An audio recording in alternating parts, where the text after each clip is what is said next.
Georgia didn't look good on Saturday, right? And they fell in the rankings. Georgia's now number 2 in college football, according to the AP poll. ESPN's Greg McElroy passed judgment right now that Georgia hasn't looked so hot. Come off of 2 big wins and then a 13-12 win over Kentucky. A lot of judgments being passed over the Dogs, and a lot of opinions are starting to fly around about it. Greg McElroy, ESPN analyst, former Alabama quarterback, part of that long dynasty run. He was at the beginning of that, and he's a guy who called the game. He was the color analyst for ABC, ESPN, on the broadcast on Saturday. So he was at the game. He was in Lexington. He did game prep. He had a lot to say about this game and a lot of things to say about Georgia and Carson Beck and the defense and all that.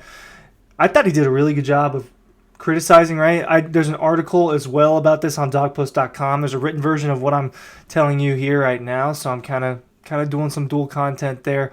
Make sure you're looking at that. I sat there and I analyzed what McElroy had to say. Here's the bottom line. This is his bottom line. Georgia is going to be fine, but they have to get healthy. He really thinks that one of Georgia's biggest issues right now is the health, and we know that that's a problem. At least it is right now. When you think about total, Roderick Robinson, a guy that was projected to be the RB2 heading into the year. He hasn't played at all yet because he's dealing with a turf toe. That's sidelined him. Georgia's defensive line has been gutted. Jordan Hall hasn't played this year yet, a guy that's supposed to take a step up and contribute to this defensive line. Warren Brinson, arguably Georgia's best interior defensive lineman, he's been out since that Clemson game, right? He got hurt in that Clemson game. Mykel Williams got hurt in that Clemson game. So people are sidelined. A position room that matters a lot for Georgia. A position room that gets harshly judged. Why? Because of how good it was for Georgia over the last few years. So there's always extra attention on how good Georgia's defensive line, how good Georgia's front seven is doing. And right now it's hurt because it doesn't have the depth that it would have if you have Mykel Williams and guys like that out there. So that's his bottom line. And he talks about it a little bit more. This is his quote. This is Greg McElroy's quote about Georgia's depth and his concern. Quoting, "The thing that I would be a little bit concerned about is that if the I'm restarting that. The thing that I would be a little bit concerned about is that the defense did not do a great job in the run game," McElroy said. "The second half in particular, they did not tackle very well, and I'm starting to become a little bit concerned about the depth." Kirby Smart himself in the summer and in fall camp said we don't have as much competitive depth as we once did. He said it himself, and I'm going to take his word for it. That was Greg McElroy on Always College Football, ESPN's YouTube show. That's when he was breaking all of this down. That's where I got these quotes from. They don't have as much competitive depth because of the injuries, right? When you take out Mykel Williams, you take out Warren Brinson, Jordan Hall from this situation. Nazir Stackhouse has to play more. Tyrion Dawkins has to play more. Christian Miller has to play more. You got younger guys like Jamal Jarrett playing more snaps. Gabe Harris and Damon Wilson have been playing more snaps than they would have because of Mykel Williams' injury.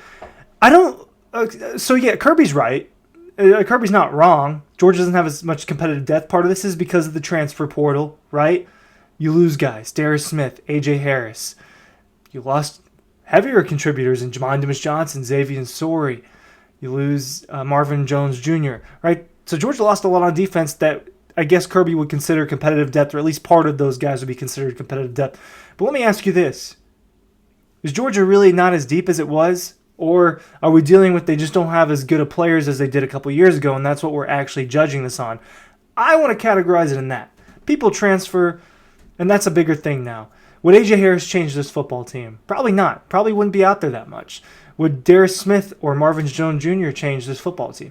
Well, Darius Smith, not a super heavy contributor for Missouri. Marvin Jones Jr., not really doing that much better on Florida State. And I hate saying this about a player, but I think it was a little bit underwhelming what he did in his sophomore season as a guy that played as much as he did. Xavier Sori and Jamon Dumas-Johnson, they weren't out there as much. Obviously, Pop was a starter, and then he was getting rotated out a little bit. They're so stacked at the linebacker position. So I don't think that Georgia doesn't have – I think it's true that maybe they don't have as much depth because of the transfer portal and they didn't replenish those positions as much. But competitive depth, at what point do they just not have as good a – do they just not have a Devontae Wyatt and Jalen Carter and all of that at once? That's kind of where I would pivot there. More of what Greg McElroy had to say about this team. Look, this is actually how he boils it down. Just talking about Georgia, this is from an offensive standpoint, this is what he had to say. It was frustrating. It was irritating. It felt disjointed. It felt like they lacked any type of offensive rhythm.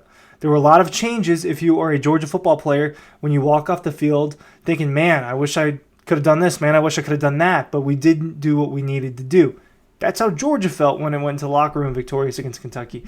McElroy saying that. So he did think that there were issues on offense, but his number one thing on defense was the tackling. And look, they let up 170-ish yards, but you limit the passing game. I thought Georgia's pass rush did a really good job, to be honest with you. So I don't come away as concerned about Georgia defense that did not allow a touchdown. 4 field goals. They didn't allow a touchdown again. They haven't allowed a touchdown since the Alabama SEC Championship matchup last year. So I don't come away as concerned with the defense as Greg McElroy is. I think as the depth comes back and as younger guys who are playing a lot get a little bit better across the season, I think Georgia's defense is going to be just fine. But he has his concerns for the offense as well. My thing with what McElroy has to say is some of his concerns are not quite as concerns after a while. So let me get to what he said there. He went through a lot of plays, and I'm going to read this quote for you because I think it's really good. Carson Beck did not have his best stuff. They missed a couple of big plays. They missed a couple of opportunities and progressions. I thought he was seeing some ghosts from time to time. There were some plays in the middle where he could have had hit Oscar Delp and instead checked it down to Trevor Etienne. There was a play where he could have worked backside. Instead, he played front side, and it resulted in a check down that was incomplete that ended up leading to a field goal later in the game. There was a big play down the field to Dominic Lovett where he could have just stepped up, avoided the rush, and hit him on a post for a big play touchdown. He missed it. He left it short inside. So there were throws that were missed in the game. He doesn't mention the throw to Dylan Bell. I forget off the top of my head which quarter that was in, but it's a throw that would have likely resulted in a touchdown if, and hey, props to Carson. He got outside the pocket, made some plays, and then he just missed Dylan Bell on this crossing route where I think if he does hit Dylan Bell in stride, Bell has the juice to turn, hit the corner, and get to the end zone. But yes, in this game, Carson missed a lot of guys. The offense lacked rhythm. I think something that he did not mention about this was the run game for Georgia. And I think that Georgia's run game, just not having a lot of pop, affected the pass game as well. Georgia, 102 rushing yards. This is not the normal. Only 3 yards a carry, 100 rushing yards. Etienne, he ends up with 20 carries, 19 carries for 79 yards. 17 of that was one of Georgia's only explosive plays on the day. Other than that, Dylan Bell had a 20-yard catch. Dominic Lovett had a couple of nice grabs.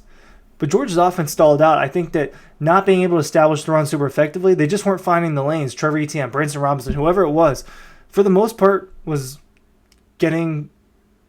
They got stuffed. Nate Frazier, 3 carries for 2 yards. Branson Robinson, 2 carries for 5 yards. I know one of those was a touchdown, but still, Etienne was the only guy that could get any motion in this, and still he wasn't, and I think it did affect the pass game. I really do. Carson, again, impressed me a lot with his ability to manage the pocket. I think that he does it better than almost any other quarterback in college football. Sensing pressure, sensing when to step up, sensing when to put a second hand on the ball, when to Euro step somebody. He does that extremely well. And it wasn't the best game from Georgia's offensive line, right? It wasn't. And I'm not going to sit here and tell you that I'm a great offensive line evaluator, but it wasn't, from what I can see, Georgia's best game on the offensive line. So when I look at these numbers and maybe you throw this game away. Greg McElroy thought that Carson Beck was gutsy at the end of the game.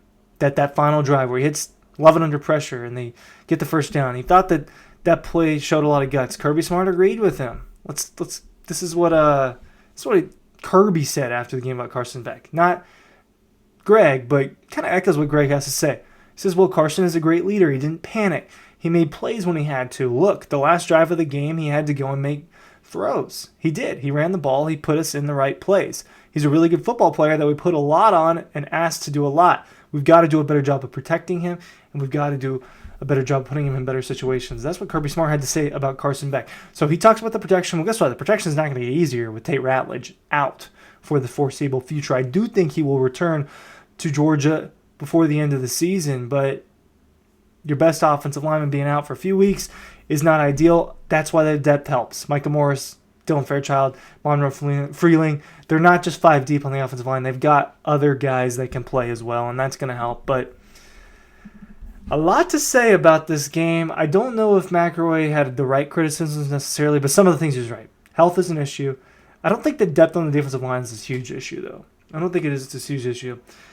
For Carson, here's what I'm going to say about Carson. It was his worst passing game ever, right? Not with interceptions and turnovers-wise, but 63% for 160 yards. It's the fewest yards total of his career so far. And this is what, start 16, 17 for him? I think it was start 16. Start 17 for Carson Beck. So in 17 games, 160 yards was his worst yardage total. It was only the second time that he threw for under 200 yards. I think that there's a chance you can look at this as a throwaway game for Georgia. That's all I have to say. Thanks for watching.